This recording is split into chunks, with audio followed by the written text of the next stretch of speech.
Good evening, everybody, and tonight I'm going to be talking about how business relates to this Thursday's NFL draft.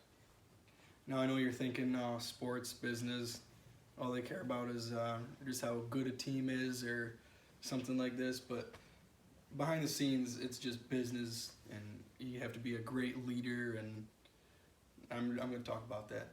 So, this Thursday is the NFL draft, and it's a huge process. It starts from when last year's draft ends to all the way up until this Thursday night. And the first thing that the coaches and GM is going to do is look for great players. Obviously, you don't want a horrible team. But the next thing is you just want to look at how the player carries themselves. Like at their interviews, you want to look at their body language. If they're just slouching, talking to the media like this, just twiddling with their fingers like they're nervous, or just anything out of the ordinary, you're not going to want that on your team. So the next thing is they have a whole team set up for and looking at their social media accounts. You don't want a guy that is just going to swear at like people that are talking trash to them. You're not going to want somebody that talks with if I'm talking to you, you don't want like the letter U. You want like the full word. You want them to put effort into what they're saying. You don't want them to have a bad reputation. And the next thing is analytics.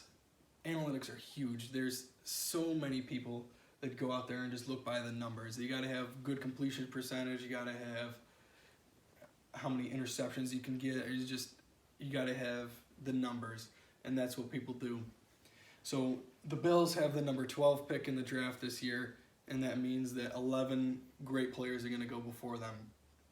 And if you want your guy, you're going to have to find a way to get your guy. You're going to have to negotiate with other teams. And say if we want the Giants' number 2 pick, Brandon Beane's not going to go to David Gettleman and be like, yo, give me that number 2 pick. He's either going to do one of two things. He's going to give him a nice formal email, or he's going to have a nice conversation with him over the phone. And both are very effective. A nice formal email, you start with the body, or start with the introduction and then work into the body and go to a conclusion. You're not just going to send him a nice little text message saying, LOL, can I have the number 2 pick, please? You're not going to say something like that. You're going to go in, oh, how you doing, Mr.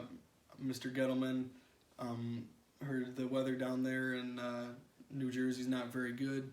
Same with here in Buffalo. You're going to have nice conversations with them. But then you're just going to work your way into it, and hopefully you can get that number 2 pick. The next thing is you can have a nice little phone call with the man. Like, how you doing, Mr. Gettleman? I'd like to meet over dinner, something like that. And that way, if you meet him, you can have awesome posture, talk to him face to face. You can do whatever you have to do just to get that number 2 pick. And I just want to let you guys know that business is in the sports world. If you'd have practiced that more, you'd be good.